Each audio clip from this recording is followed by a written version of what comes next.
Welcome everyone to my show. This week's episode, I want to welcome the legendary Mr. Irving Fryar. Correct me if I'm wrong. First round, first overall draft pick in 1984, correct, to the New England Patriots? That is correct. Before you were born. Yep. Yeah, I was born December 85. It's not too long, but yeah, about a year and a half before I was born. But yeah, we've got the number one first overall pick in the first round in 1984, the New England Patriots. Welcome, Mr. Friar. Again, Irving Fryar. Thank you for coming on the show today.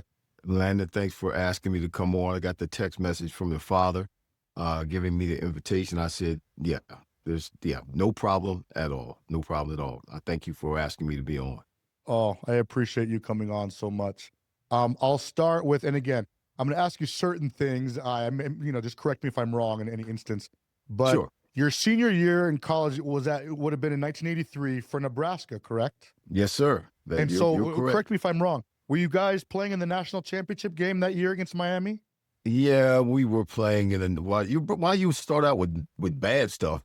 Negative stuff. It's the national championship game. I mean, I know Miami, eventually won a close one, if I remember. Yeah, our last drive, I caught a pass or two, and then I dropped the big pass, which I probably would have scored on. But then we eventually scored anyway. So the mud was off of my face, but I still, even to this day, there's not a week that goes by that I don't think about that pass. But what happened was we decided to go for two. We were down by one, and we probably could have kicked the extra point and gone on to win the national championship if we tied with Miami. But we decided to go for two. We went for two, and we failed. We didn't convert the 2-point conversion, and therefore we ended up losing the national championship. And that was like the third year in a row that we played for the national championship and did not win. Wow. See, I didn't know that. So yeah. Were you starting your junior and sophomore years as well? Yes, I was splitting time my sophomore year with a senior. Back then, it wasn't like it is now where they have, the microphones and the headphones and the helmets, and the coach has a microphone or offensive coordinator can call the play from up in the booth.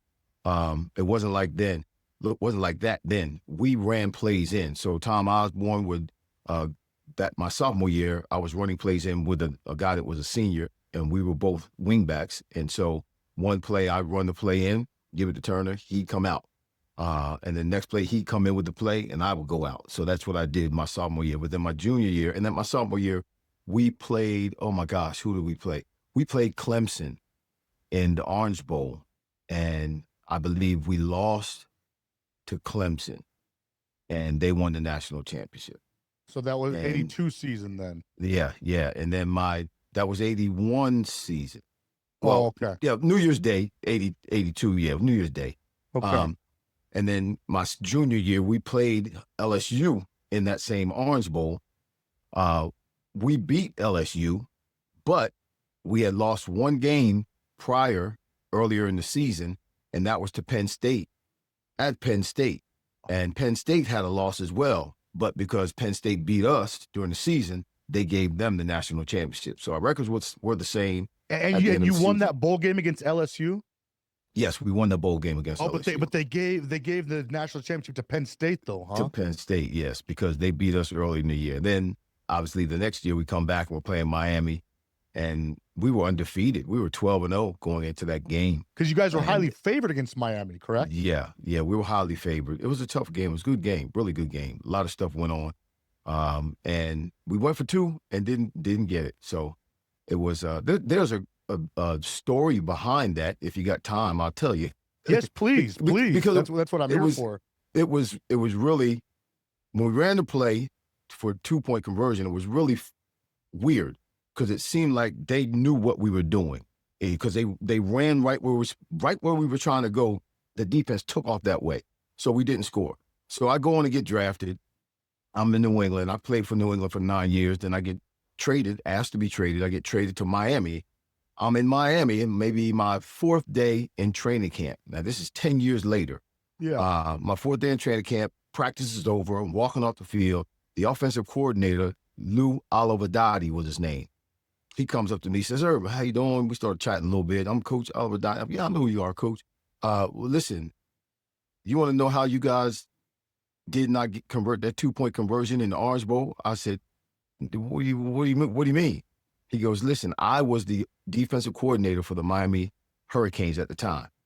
He said, we went back during, preparation for the game. We went back and looked at all of your film and looked to see how many times you guys went for 2 points at any point during the season.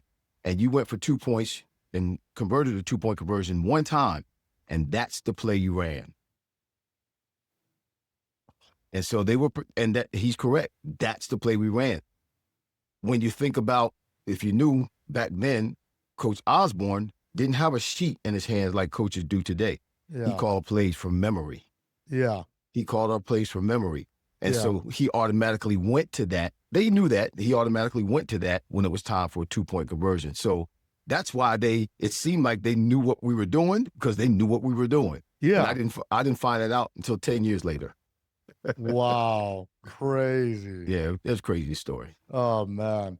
So, just out of curiosity, again, not to bring up, again, I know your second year in the league, again, one of my favorite teams ever, the 85 Bears. Again, you guys lost the Super Bowl to them, but it's still legendary you guys were playing in the Super Bowl. Yeah. Just out of curiosity, when you were in that bowl game, I guess as a sophomore against Clemson, was Refrigerator Perry starting on that defense against you? Do you remember? Or?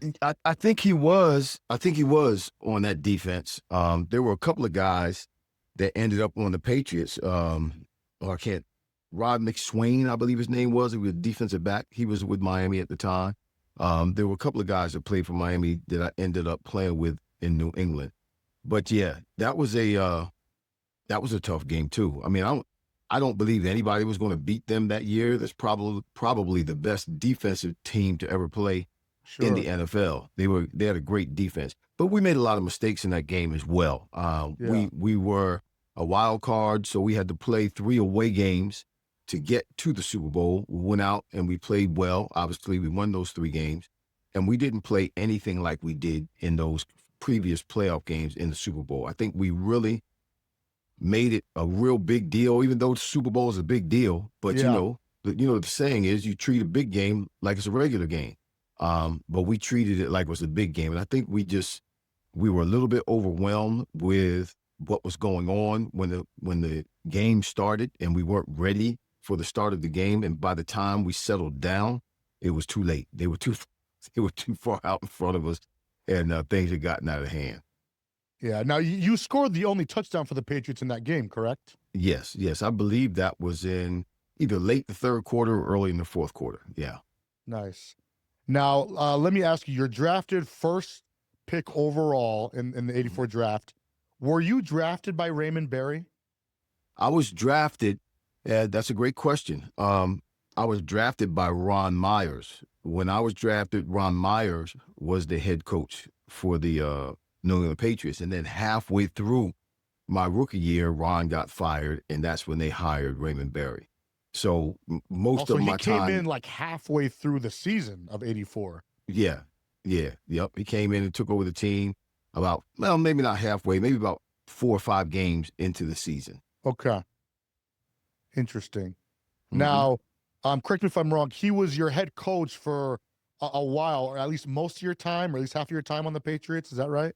Yeah, at least I think he was the head coach for probably close to 5 years, probably more 4 or 5 years. After him, there was Rod Rust. After Rod Rust, Dick McPherson. So yeah, there was quite a few coaching changes while I was there at New England. It never really, once we went to the Super Bowl, it never really settled down.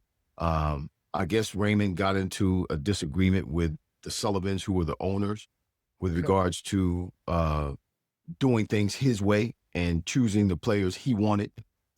So the owners weren't going for that. And Raymond made the statement, if you don't want me to do this, or I can't do it the way I want to do it, I'm out of here. And they told him he couldn't do it the way he wanted to do it, so he left. Then our defensive coordinator, who was Rod Rust, he took over as head coach the following year. Interesting. I didn't know that history about like how his abrupt exit and how there was some trauma there. A lot of turmoil. Well, you really can't settle down as a team and find direction and make any progress when you have all of this juggling going on, and missing pieces and pieces coming in and pieces going, particularly at the head coach position. There's no stability. So, for years there, after the Super Bowl win, we really were, up in arms and unstable. Oh, interesting. Now, during your time, your first 5 years or so with Raymond Berry, I'm interested, he's obviously this Hall of Fame wide receiver, same position that you were. Mm-hmm. And, he played under, for decades, what was considered the GOAT, Johnny Unitas. Right.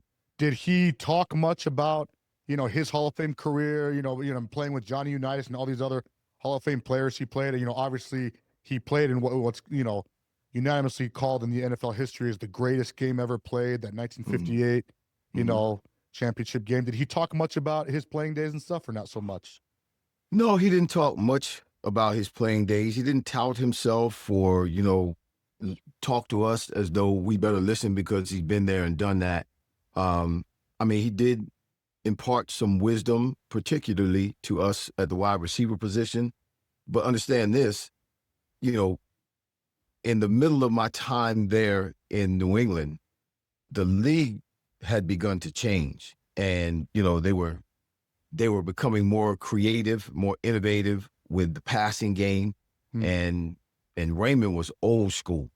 He was old school. He actually had me, because I could block well, he'd have me lining up at tight end and blocking. He almost ruined my career because I got hurt a few times when I shouldn't have been in there blocking linebackers. I should have been split out running routes. But he was old school. He was old school, and he taught old school football.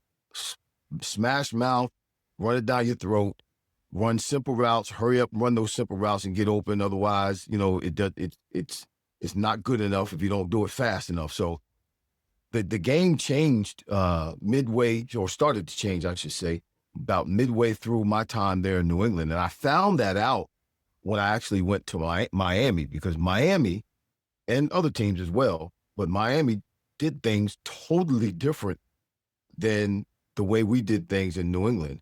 Let me give you an example. When I was in New England, if we called a play in the huddle and we came up to the line of scrimmage and the defense was in a defensive set that really wasn't favorable for us offensively for that play, there were no audibles. We didn't change plays or anything at the line of scrimmage. We just chalked that one up as a loss and got back in the huddle and called another play. Now, when I got to Miami, man, it didn't matter what we called in the huddle, because Dan would get up to the line of scrimmage and change it. Or Dan would get to the line of scrimmage and give me or one of the other receivers a hand signal. Now it's just one-on-one with he and I, like we're playing one-on-one or doing one-on-one in practice against the DB. If he recognized man on man, that was man-to-man defense, yeah, he'll give you a signal and boom, we're running the route. And it's just one-on-one. We never did anything like that in New England. And some other teams didn't do it either, but they had better route combinations put together so that if there was a blitz, there was a built-in blitz route. And then if there wasn't a blitz, then obviously you just go ahead and make your reads as a quarterback and read the route combinations and throw the ball where it needed to go according to what defense was being played. So, yeah, we were very, very vanilla at New England. And, it almost cost me, when I look back on it, I was there a lot of years and only catching, I didn't really care about stats, but, I was catching 30, 40 balls a year when I could have been in Miami, man. Catching 70 balls a year and nobody would even be thinking about Jerry Rice. That's hilarious. That is so interesting to me, that you're saying that largely the reason for this being the way it was in New England was because of Raymond Berry, who, as we know, he comes from that era, mostly in the 50s and early 60s, Yeah, but he was a receiver. Right. But you emphasize that, it was mostly short routes, simple routes. Right. He was all about you guys, receivers blocking, Right. even like, the linebackers and front seven sometimes. And on top of that, let me ask, when you say he emphasized smash mouth football, did he favor running the ball over pass? I would say it was 50-50, but we ran the ball more than we threw it, obviously. The year before, and Raymond Berry wasn't there, Ron Myers was there. The year before I was drafted, the New England Patriots were the #1 rushing team in the league. It was with Tony Collins and Craig James, and they were still there when I got there. So they ran the ball. Yeah, it was, like I said, it was old school football. We did do some play action plays because the running game was intact. But yeah, we weren't a wide open, throw the ball down the field kind of team. It was a very controlled running game and throw the ball when you have to. If we didn't have to throw the ball, we didn't throw the ball. Oh, that's so interesting to hear that, even as a receiver, Raymond Berry, like the old school side of him kicked in stronger than, the side of him that was actually a receiver when he played. Did he ever talk about, and again, please, correct me if I'm wrong about any of these facts, but if I'm not mistaken, that famous book and movie Junction Boys, was he one of the Junction Boys from, I guess the early 50s or whatever? And that I have no idea. I have no idea. Okay. I don't ever remember him mentioning anything about that. But so it sounds like he really didn't, like you say, toot his own horn that much. Even no, he really didn't. He didn't toot his own horn. He was a good coach, high morals, high standards, wanted 100% out of us. One of his things when he was coaching us was not so much emphasizing, did you get the job done? Meaning, if I was supposed to run a route at 7 yards or 6 yards, did I run that route 6 or 7 yards and catch the ball? Okay, we want that as well because that's my job. But what he emphasized from us is from the time the ball was snapped until the whistle was blown, going 100%. That's what he wanted from us, that you're giving 100% effort, and nobody ever achieved that. We would grade ourselves based on that, not whether we executed the plan or not, but every week when we came back and we watched the game film from the game we had just played, our grading system for ourselves was whether or not I went 100%, gave 100% effort from the time the ball was snapped until the whistle blew. And nobody ever got 100%. Nobody, because it was difficult to go full speed from the time on every play, from the time the ball was snapped to the whistle blew. I think the highest anybody ever got was about 60%. Wow. Yeah, it's tough, obviously. But that helped us to play better, believe it or not. We played, it helped our team. Obviously, we came out with more energy, more speed, and it helped us accomplish more. That's how we got to the Super Bowl. Yeah, that's really interesting. Overall, how do you see him, if you're being objective? It's been, almost 40 years. How do you see him in terms of a head coach? Like, did you like him much? Do you think, looking back, he was that great of a head coach? I mean, do you think he was starting to, was the era you were in starting to just pass him by in a way? Yeah, I think so. He may not agree with that, but yeah, I think we were a little bit behind the sticks, or a little bit behind the time with what was going on in the league or starting to happen in the league.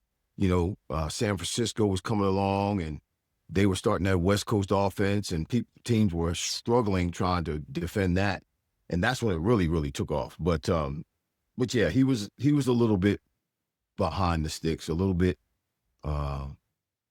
antiquated. Yeah, so to speak. Yeah, it sounds like it. But he was. I think he was a good coach, though. Yeah.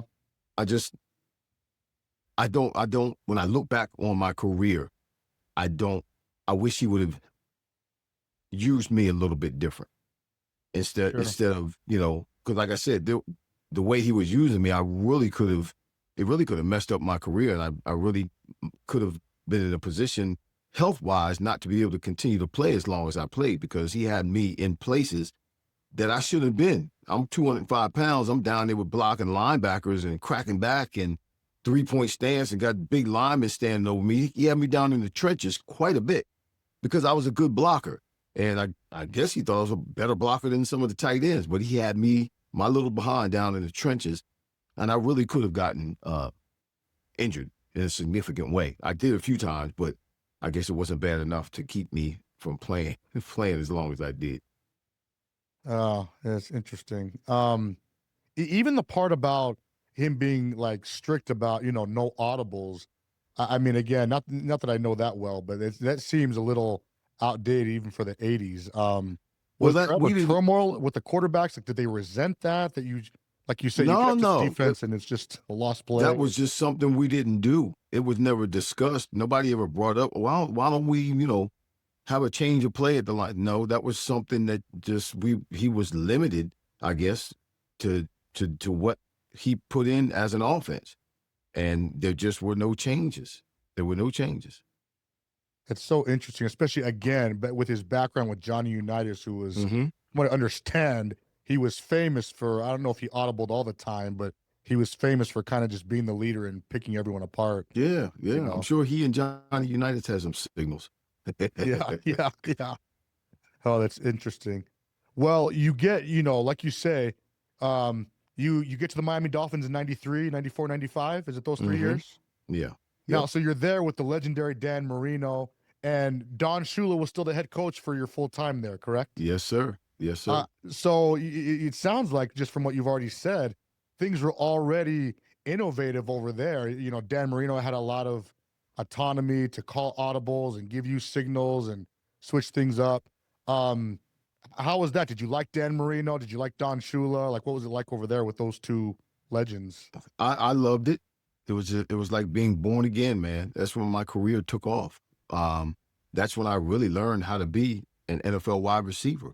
When I got to Miami, there were so many different nuances to what they were doing that I had never experienced in the NFL at New England. When I was drafted at New England or to New England, I was drafted as a wingback. I mean, I was drafted as a wide receiver, but I was a wingback in college. Now, for those of the people who don't know what that is, I was basically a tight end off the line of scrimmage. That's where I lined up in the backfield on the end of the line of scrimmage next to the tackle. And I blocked. That's why I was a good blocker. I got the ball every now and then, but my one-on-ones in practice, was in a 3-point stance, blocking linebackers or blocking defensive ends. That's what I did one-on-one. When I got to New England, I was drafted as a wide receiver. I had never stood up on my two, stood up, split out, with a defensive back in front of me and ran a route against the defensive back. I had never done that in one-on-one. I had Huh. never done that before. My first time doing that was my first day in training camp. And for me, I had no technique. And my coach, my receiver coach wasn't very creative either. So I had to learn on the go. The problem with that was this. Stanley Morgan was the star receiver when I got to New England. Stanley Morgan and Ron Myers were beefing when I got there. Ron Myers was trying to get rid of Stanley. So when I was drafted, Ron Myers put me at the same position as Stanley. So now, in Stanley's eyes, I'm a threat to him. I'm a threat to his job because Ron Myers was trying to get rid of him. So he put us at the same position. Well, Stanley wouldn't talk to me. He wouldn't help me. He wouldn't show me anything to help me become the receiver that I was drafted to be, or they considered me to be. So then 4 or 5 games, 6 games into the season, when Raymond takes over, Raymond takes me and puts me on the other side of Stanley. So now Stanley and I are playing together. I'm no longer a threat to him, but the damage had already been done. So Stanley still didn't speak to me for my whole rookie year. And I learned a little bit from Stanley, but not from Stanley pulling me to the side and showing me. I learned from watching and then trying to incorporate it into my game. But when I got to Miami, man, things were, when I was in New England, Raymond said, you got to hurry up and get open. If we were practicing and we had a pass play on, he would have stopwatch on that pass play. And if it went past 2.5 seconds, 3 seconds, it was considered a sack. So I remember my first day in minicamp. First day of minicamp in Miami, man, I'm flying around all over the place. And Don Shula comes up to me and said, Irvin, what are you doing? I said, what do you mean, what am I doing? I'm doing what I do. I'm smoking y'all like I've been smoking y'all. I'm doing. Why are you running so fast? Because that's what I do. I'm fast. I run fast. Come on, coach. He said, no, Irving. And this blew my mind. He said, you have to take your time, set the defensive back up. Dan has to make a guy miss, step up in the pocket, and get you the ball. I'm like, what? No. I've always been taught, hurry up and get open because you don't have any time. And he was like, no, you got to take your time, make a move, set your guy up, get open. Dan will step up, the line will block, and then we'll get you the ball. I'm like, what? That was just a whole new way. It was a whole new method for me. It was a whole new way of doing and playing football, the wide receiver position. And then, little dips and weaves and all. Man, I started incorporating that stuff into my game, and I became dangerous. And my career began to take off. But I knew nothing. Had I stayed in New England, man, nobody would. No. Had I stayed in New England, my career probably never would have turned out the way it did. So you feel like everything did work better the Don Shula way with Dan Marino? Yeah. Oh, yeah. And I had mentioned to you earlier that I got traded to Miami. I had been trying to get out of New England probably 4 years before I actually got traded. And then I always forget his name. The coach, he used to coach for the Giants, but he comes in anyway, and he makes it it wasn't Belichick. Not Parcells? Parcells. I can never, ever, every time I tell this story, I cannot remember Parcells' name because he never coached me. Yeah. So Parcells comes in, and that's the same year they drafted Drew Bledsoe. But Parcells comes in, and he makes a statement to the media, well, if somebody doesn't want to be here, I'm going to let him go. Well, the next morning I was in his office, and we ended up going to Miami. But prior to that, those 4 years, 5 seasons before that, before Parcells came in, I was really ready to get out of New England, not because I was trying to get better stats, not because I was trying to catch more balls. I was not having a good time in New England. I had some incidents in New England. I wanted to get out. I wanted to make a change. So we were in the AFC East, and we played Miami Dolphins twice a year, once at home, and we always played the last game of the season at the Orange Bowl. So for like 4 years in a row, after those games, twice a year, I would go up to Don Shula after the game and say, Coach, you got to get me out of here. Coach, you got to get me out of here. He laughed. And then when he finally got me, when I got to Miami, he said, I got you out of there. Yeah, really so it was an ongoing story, ongoing joke, actually. It began as a joke at first, but then it turned into a reality. Oh, that's really awesome. That's really cool. So one more thing, if you don't mind, about Don Shula. Is he really, if you're just being objective, you had 3 years there, is he really, just this, was those 3 years under him? Do you feel like you had the same experience as everyone else did, who sees him as just a legendary first ballot Hall of Famer head coach that he is? The thing that I had an opportunity to play with a few great coaches. My high school coach, Bill Gordon, I believe was a great man, great coach. Nobody really knows him. They know him here in New Jersey. And Tom Osborne in Nebraska. And then Don Shula. I had a chance to play with Don Shula. Don Shula, he changed my career, which changed my life. And the thing that I really admired about him the most wasn't necessarily his coaching, wasn't necessarily how he related to the players, wasn't necessarily his football IQ or the history that came along with him or the man that he was, but it was how he related to his wife. He had just gotten married, and man, when his wife, he was tough around the guys, but man, when his wife showed up, she come on the field, he melted. He turned into a little pudding ball. He turned into this little puppy dog every time he saw her, and I just thought that was great. That he cared about that woman so much and loved her so much that, man, you could see it on him that love oozed out of him. He became a big cupcake when she was around. And I really did appreciate that about him because, he was this, hard chin, staunchy, stout kind of coach, old school. I mean, he was keeping up with what was going on in terms of the league, making the necessary changes. But man, he was a tough guy to play for. He's a tough guy to play for. Interesting. That's really cool. Well, transitioning over to when you came to Philly, 96, I remember to this day, I was in 5th grade, first year that the Eagles have the colors they have now. Right. Yeah. And so that was a big year for me following. Before we get hardcore to the Eagles, correct me if I'm wrong. Was Troy Vincent also with you on the Dolphins? Yeah. Okay, and then he's there with you when you get to Philly too. Well, Troy actually, because I had a 3-year deal with the Dolphins. And so when my 3rd year was up, who was it? Jones, not Jerry Jones, the guy from Dallas, Jones. What's his name, Jimmy Johnson? Jimmy Johnson. Boy, I'm just getting old. Yeah, Jimmy Johnson came. Jimmy Johnson came because Shula retired. Right. Jimmy Johnson came and he tried to sign me. I just didn't want to play for him.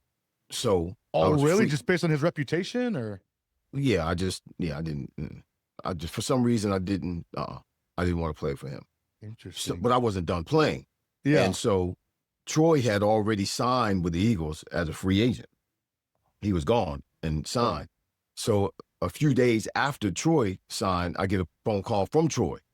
Listen, man, you interested in coming to Philly? They want you. I told them about you, and they said they want you. I'm like, yep, I'll see you there. So 2 days later, I was up in Philly, but Troy was the one who initiated all of that. So, yeah. So he signed with Philly first, and then when Jimmy Johnson came to Miami, I was like, man, I can't play for this cat. I don't want to play. I don't necessarily like the way he does things. I don't like the way he smells. I need to do something else. So I was open for whatever. And so when Troy called, Philly's back home, I was familiar with Troy. So it was like I was going somewhere with my teammate. I didn't really know anybody else on the team at that time, but I did know Troy. So yeah, let's go do this thing together, man. And so I ended up in Philadelphia. Oh, that's really cool. I had no idea. So obviously, Troy Vincent, he was there for so long in Philly. He's legendary. So you must have had all kinds of amazing battles with him in practice, right? In Miami and in Philly? Oh, yeah. When I, one of the things that I would do during the off season, when I train, because anytime you come into training camp, obviously every player wants to have a good training camp. You want to do well in training camp so that you can go into the season feeling good about yourself. You don't want to get beat up in training camp. You don't want to go into training camp and get hurt. You don't want to go into training camp and not have a good training camp. So the way I prepared for training camp, because what really defined us as receivers in training camp is the battles we had one-on-one with the defensive backs. Yeah. That was a high time. They really looked at the films closely to see, if you can get separation from the defensive back.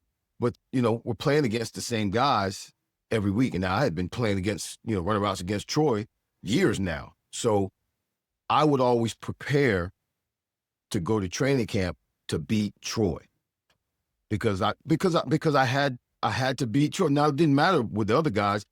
They didn't see me as often as Troy did. Troy and I would battle every day almost. Yeah. So he knew me and I knew him. So I couldn't come with the same stuff all the time. I had to change it up. I had to do some different stuff. Yeah. So I would always prepare myself, particularly during the off season, to go into training camp and beat Troy, because that's the guy I was going to see every week, every day. And then when I got into the games, it was easy. Yeah. It was easy in the games. So the battle was with Troy and I for, 3 years in Miami and 3 years in Philadelphia, for 6 years. Yeah. Generally speaking, so I mean, it seems like from what you said, was going against, again, I know from my time watching him in Philly, he was, often one of the better corners in the league. Was he often one of the toughest guys you ever had to go against, even when you talk about playing games against other guys? Well, he was tough because, like I said, I saw him every day. Sure. So he knew you. So he knew me and I knew him. So, I beat him, then he'd cover me. Or I beat him, it was a give and take kind of thing. So yeah, in that manner, it was tough. I had to come to work prepared every day to work, to battle. Like I said, when I got to a game, it was easy. But I had another guy that made it even tougher for me because when I saw him, I wasn't prepared, meaning I had just gotten into the league. I told you I had never run a route against the defensive back. My one-on-ones were blocking from a three-point stance against linebackers and defensive ends. So when I got to New England, there was a defensive back who was a Pro Bowler named Raymond Claiborne. Raymond Claiborne was a little bit tall. I think he was like 6'2". He had long arms, and he could run. And he was a Pro Bowl corner. And I had never run a route against a corner before. And he was whooping my behind. That's how I learned. There were times I couldn't even get off the line of scrimmage.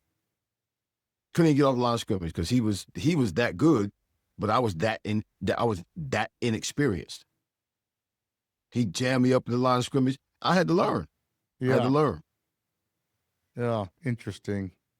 So you're in Philly. Ray Rhodes is the head coach. I know, 96, a pretty good year in Eagles history, at least, before the Andy Reid era.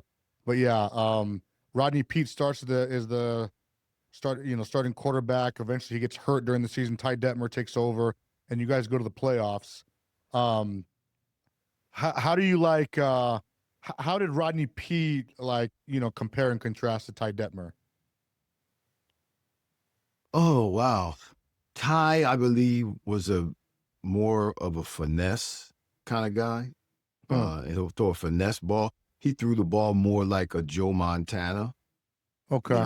Who had nice touch, but had to let the ball go a little bit earlier than most because he didn't have the great arm strength. Rodney Peete, man, out of all, and I caught balls from 19 different quarterbacks. I have the record in the NFL for catching balls from the most quarterbacks and catching touchdowns from the most quarterbacks. 19 quarterbacks in 17 years. Wow. Rodney Peete threw the ball harder than any quarterback I ever caught the ball from. Really? Oh, he could just rifle it, man. It was, unbelievable. He could throw that ball and throw it hard. If he needed to get it in a tight window, trust me, he would get it there. Wow. He could throw that ball, man. Yeah. Did you, as a receiver, did you prefer him over Ty Detmer? Like, was there someone that was easier to, for you to catch balls from, or that you trusted more, or not necessarily?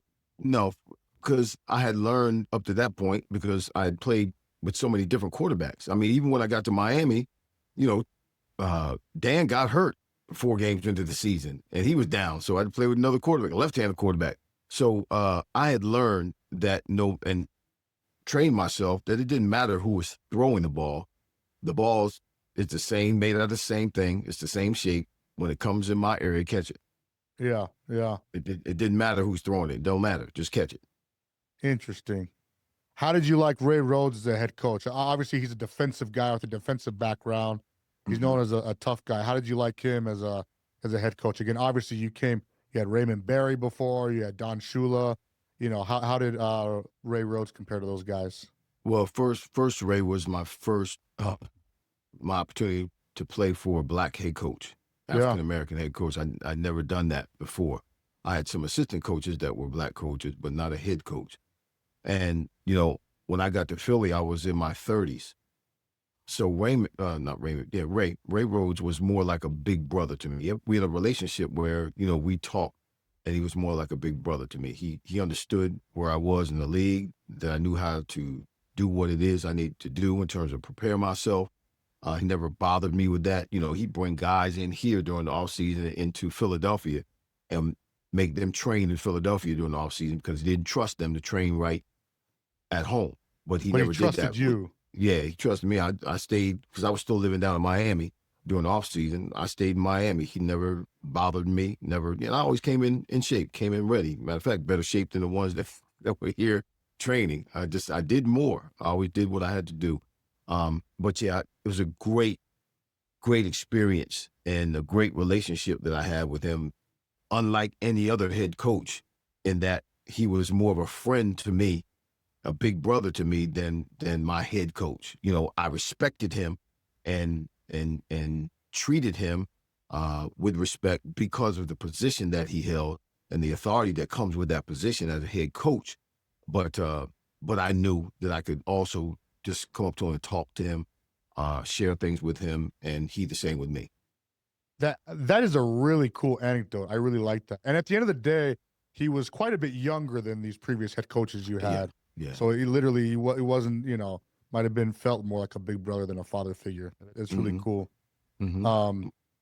Yeah. How did you, was that one of your more favorite seasons? I mean, obviously in 85, you went to the Super Bowl, but did you enjoy that season? I knew it was a playoff year. I know we lost the Niners in the wild card round in the playoffs, but growing up as a kid, I remember that was a fun season to, watching. We had Ty Detmer, we had Ricky Waters, Troy Vincent, Bobby Taylor. Did you enjoy? Was that one of your more memorable years personally? Well, my best years, I wouldn't say that was, that's one of my more memorable years. Yeah. But my best years, my favorite years are my 3 years in Miami and my 3 years in Philly. Though that 6-year period of time was really pretty much the highlight of my career.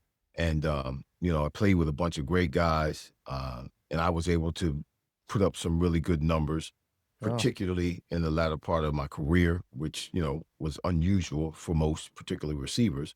Yeah. And, it was transformative for me. It really was. It helped me to, because when I came to Philly, John Gruden was our offensive coordinator. Now I was older than John Gruden. Yeah, that's crazy. He's our offensive coordinator, and now we're running I'm in the West Coast offense. The offense that's been dominating the league for years now. And now I'm running the West Coast offense, and now I get a chance to experience what Jerry Rice was experiencing. Yeah. And it was awesome. It was awesome. No wonder he was catching all those balls and having so much success, because I was doing it at the age of 34, 35, after they had been doing it for a while. So, and John was a great offensive mind, and I loved playing for him because he was different as a coach as well. He would come and talk to me and let me know. I'd never had a coach do this before with me. He said, "Listen, when I call this particular play, I'm trying to get the ball to you. I need you to get open because I'm throwing the ball to you. These are plays that I'm throwing you the ball." I'm like, okay, because normally the quarterback has to make his reads and throw the ball after he makes his read to the appropriate receiver. Not, okay, I'm throwing the ball to you no matter what. There's certain calls during the game every week that he would let me know, this is your play. It's third down. I'm trying to get the first down. I'm coming to you. I'd never experienced that with a coach before either. And that was cool because I knew when it was called in the huddle, okay, he's up in the box up there. Okay, I got you. Yeah, that's really cool. I like that. So you feel like you saw shades of, the famous head coach you would eventually be with the Raiders and then the Bucks when he won the Super Bowl? Mm-hmm. Oh, yeah. Yeah, you can't keep an eagle in a cage. Yeah. You can't. He was an offensive coordinator, but he was on his way to be a head coach. There's no doubt. No doubt. You could see that there at that stage. Oh, yeah. He does. He has a way of dealing with players and pushing the right buttons to get the best out of them. He's got a gift. He's gifted as a coach. I called him one day when he was, after he finished Super Bowl and all that stuff, he big time, he doing Monday Night Football and all that kind of, being the color guy. I called him. I said, "You're not an analyst. I know you do a good job and you sound good, but you're not a TV analyst. You're a coach. Go back to coach." But he did a great job. He did a great job on Monday Night Football. Oh, that's really cool. If you don't mind, as we finish maybe a little bit, let me ask you. I want you to break down what you think about the Eagles now. Obviously, this has just been such a fun time to be an Eagles fan. We won the Super Bowl last year. I mean, it's considered one of the greatest, football teams ever. Only 3 losses in the regular season when, we started to have 17-game regular seasons. We dominated the NFC Championship game and the Super Bowl. And now here we are, it's this interesting place to be. Again, I'm sure you're being asked this all the time. right now. But we're 8-2. We're at the top of the NFC, Yeah, and by the by defense is far. what's that? Well, I mean, there's a gap. Yeah, they're at the top, and there's a gap between them and everybody else. Okay, I mean that was part of my question, but it's interesting to even hear you say that because obviously, especially after the trade deadline, this defense is just dominating. But what we're all worried about is the passing offense because I think, and again, correct me if you think anything I say is wrong, but I feel like most people in Philly and around the league, if they're watching the Eagles close, especially after last year, everyone probably thinks that the running attack is not an issue. It's like if we passed it better, we'd be dominating running the ball. So everyone's just worried about the passing game. What do you think the problems are? What do you think needs to be improved? I'd be really interested in what your take is on all that, especially as a former receiver. So, Well, they, obviously I've been watching the Eagles. I'm right here and keep track of them every week. The bottom line, as you know, and any football fan knows, or anybody who's played the game, the bottom line is W's. yes. Okay. So yes, there's some things that are happening with the Eagles right now, particularly on the offensive side of the ball. There was even a report put out by Derek Gunn, who's a reputable reporter with the Eagles this week, that there's some internal turmoil with regards to Jalen. And I'll talk about that in a minute. But the bottom line is they're 8-2 and they're winning. So that's a good thing, given the fact that the offense has not been as productive as we would like it to be. When you look at all the talent that the offensive side of the ball has, it's very confusing as to why we're not putting up more points. Very much so. I mean, as you know, anybody that plays football knows that the game of football starts up front, defensively and offensively. Defense, we're smoking right now. They're having a great time. They're going to get better. It's just, they seem to have gotten together. The addition of Jalen Phillips from down there in Miami has made a difference. He's brought a spark to the defense, and now we got a legitimate edge rusher, and now they're starting to compete against one another. Let's see who can get the most sacks. It lifted the defense, but the offense is still muttering around for whatever reason. People are talking about Kevin Patullo. He needs to be fired. People are pointing the finger at Jalen Hurts. He needs to throw the ball more. Jalen did an interview, I think it was yesterday or the day before, and he was asked about it. And, about AJ, about the ball, about the offense, the ball not going out that much in terms of throwing the ball. Jalen is a winner, as everybody has seen. And Jalen will not do anything to put the ball in harm's way. Jalen is not an anticipatory quarterback like most quarterbacks in the NFL. You don't necessarily have to be anticipatory when your wide receivers are running against man-to-man defenses, because you can see what they're doing, you know where they're going, and bang, when they make the move, boom, you can throw the ball. But when teams are playing zone, corners and safeties and linebackers, there's open spots, there's windows that the receivers have to get into. And because there's different windows, you cannot wait until the receiver is open. You got to anticipate where he's going, because you know where he's going, because you know the route combinations, and throw it in the window. Actually, before he gets there, or at least got to be on the way. And particularly over the middle of the field, Jalen will not do that. He just doesn't do that. This offense is very, very vanilla. When you look at the routes they run, I believe something came out, the other day with Kellen Moore's offense last year and the routes that A.J. Brown ran last year, and then compared it to the routes that A.J. Brown is running this year. It's just stop routes and slant routes and goes. That's really all. Everything's outside, very vanilla. And I believe because Jalen has in his mind, and they started this with him last year, don't turn the ball over. don't turn the ball. And when you don't turn the ball over, you have a better chance to win. You really do. He will not do anything to put the ball in harm's way. He just won't. And I think that really hinders, this is just my opinion, it hinders Kevin Patullo, it hinders his ability to call intricate plays because we've seen them, Rams game, we've seen them, Vikings, we've seen them do things offensively that were pretty creative. They open it up when they have to. Yeah. But for some reason after the bye, they went back to vanilla. But I think because of Jalen's mentality, and he's stuck on doing things as simply as possible, because there have been times that A.J. Brown's wide open, blitz route, wide open. Other times, just wide open, he's not getting the ball to some of the wide open receivers. Why, I don't know.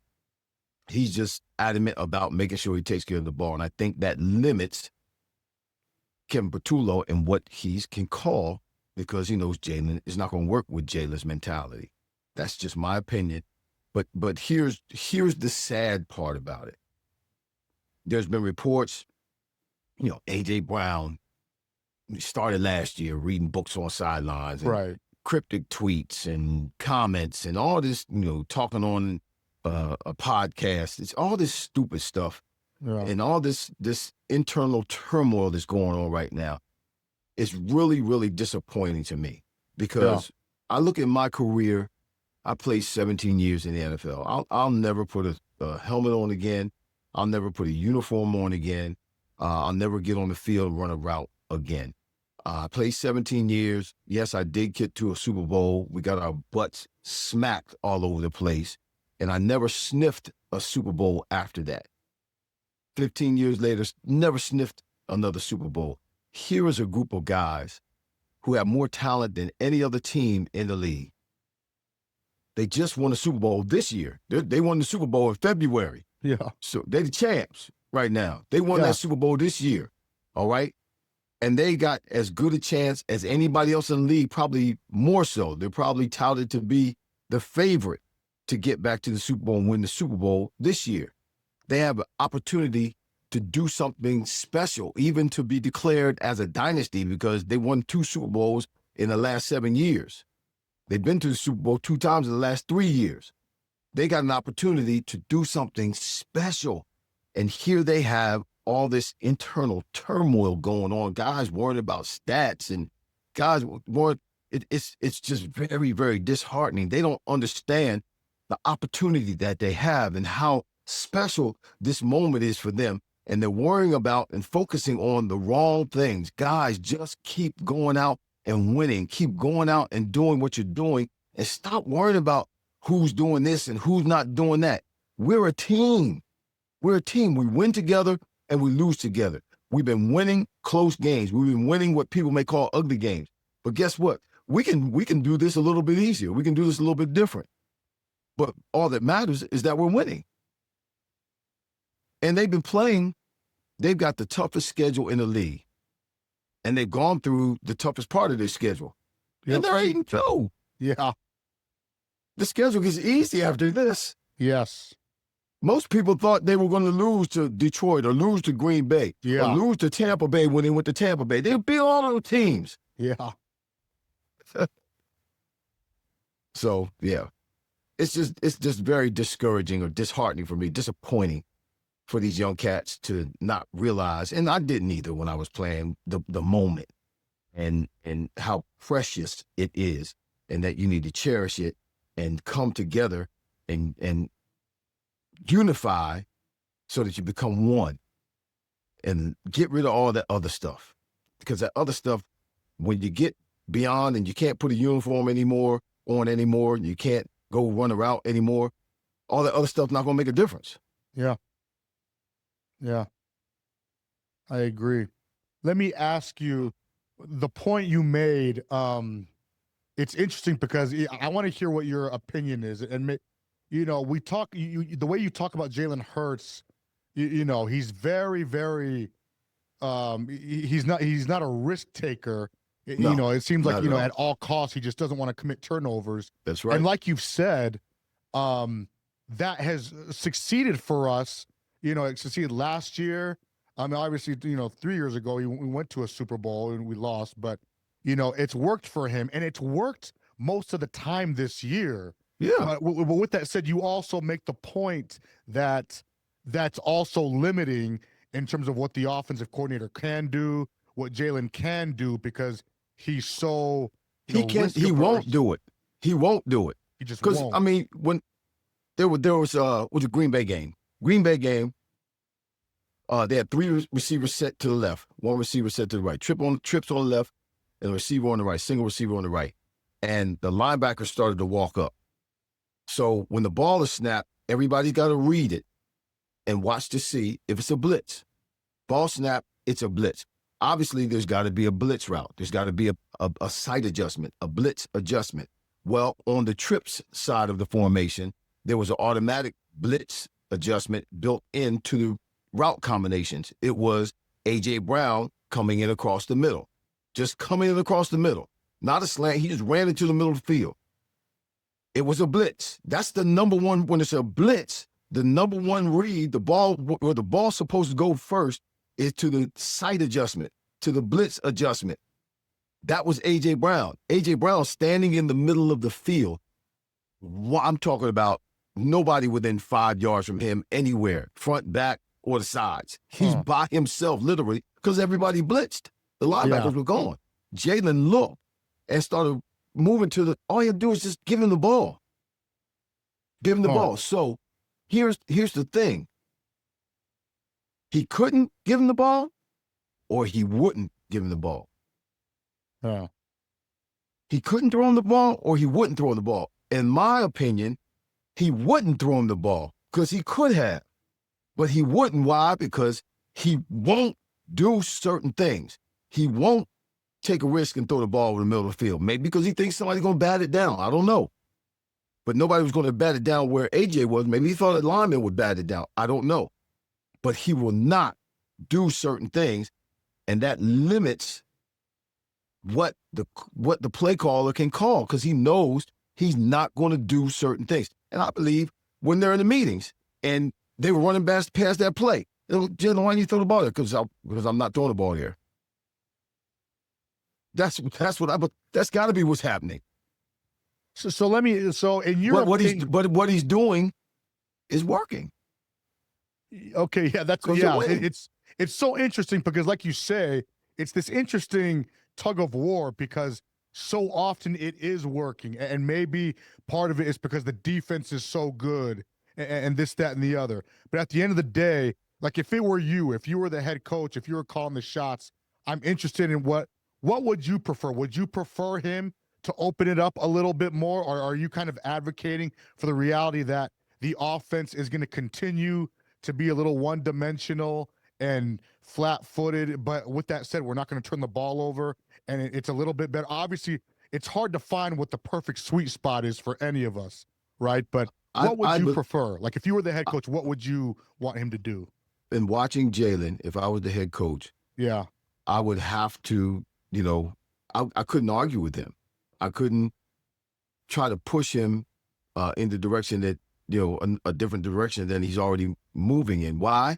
Because, it may not be explosive. It may not be exciting. It may not be a lot of big, long plays offensively until it has to be.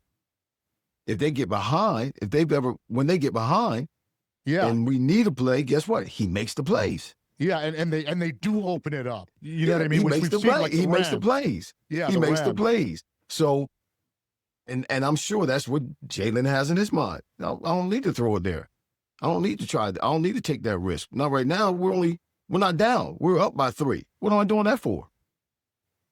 Okay, so to be clear, it sounds like the way that you would, if you were the head coach, you actually would prefer for him to continue to do what he's comfortable doing and not turn the ball over at all until we absolutely have to. Is that how you feel? Is that what you would prefer? And then I'm sure that's the way Jalen feels. If he has to, he'll turn it, because we've seen it before. We saw in the Super Bowl. They took away the run. They took away Saquon Barkley. And what did he do? He threw the ball all over the place. Yeah. And again, like you said, maybe that works because again, it's working now. Like you know, when we're not down, when we're not behind, especially not at all, let alone even a little bit. Maybe he just doesn't need to do what he's uncomfortable with, even if that means we have a lot of punts. Guess what? That also means there's no turnovers. And as long as his defense is playing well, we're still winning. So, Right. and it also seems like you're saying that Jalen's smart enough that when he's making these conservative decisions, he's playing situational football. Like he's doing that when we're still ahead or when the game's still under control. I'm sure he's very calculated. I mean, he's just very calculated, it seems like, in everything that he does. So why wouldn't he be calculated when he's on the football field as a quarterback handling the ball? Okay. So at the end of the day, it sounds like from what you're saying, and if you're saying it, I think I agree with you. You feel that, we don't need to be too worried. Like things are actually going better than they might seem in a way. Yeah, I don't think we need to be worried. Yeah.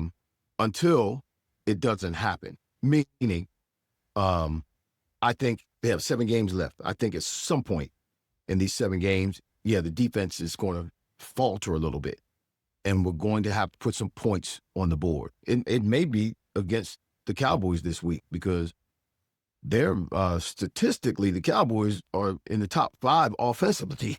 Statistically, it's just defensively, they're the last or the worst defense in the league. So we have a great defense, so we may not have to put up 30 points because I don't think Dallas is going to score 30 points on the Eagles, but we may have to put up 21 points.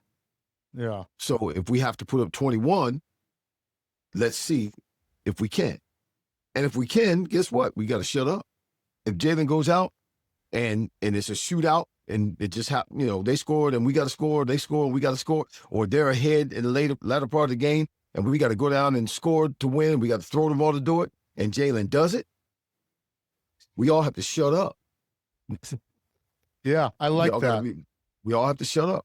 But until he doesn't do that, there's really nothing to complain about. We're still winning.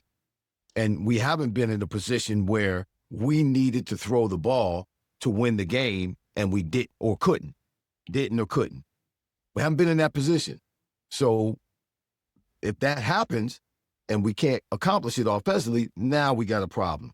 But until that happens, but I think one of these games, or at least one of these games, like I said, it's the easier part of their schedule now, these last 7 games, but one of these games, and it very well could be against Dallas, we're going to have to throw the ball to win. And let's see if he can. And I have all the confidence in the world that he will. I really do. Yeah, I like that. And again, I feel like the way you say that, because I feel like most of us should have more confidence because, like you've said, we have seen it. And like the second half against the Rams, they open it up and he lit up the scoreboard. Right. We scored a lot of points. When the first half, they were very conservative. They were very, very awkward, very vanilla, like they are right now. And like I said, I believe it's Jalen's mentality and Jalen's habit or style of doing things that causes Kevin Patullo to get conservative, because Jalen starts playing conservative. And so he's not going to call plays where he knows Jalen's not comfortable throwing the ball with all these different routes crossing in front of him. He's not going to do that today. But like you say, that's not necessarily like always a bad thing necessarily. Right. Oh, no. Yeah. He's turned the ball over less than any other quarterback in the league. And our winning percentage of the Sirianni is high when we win the turnover battle.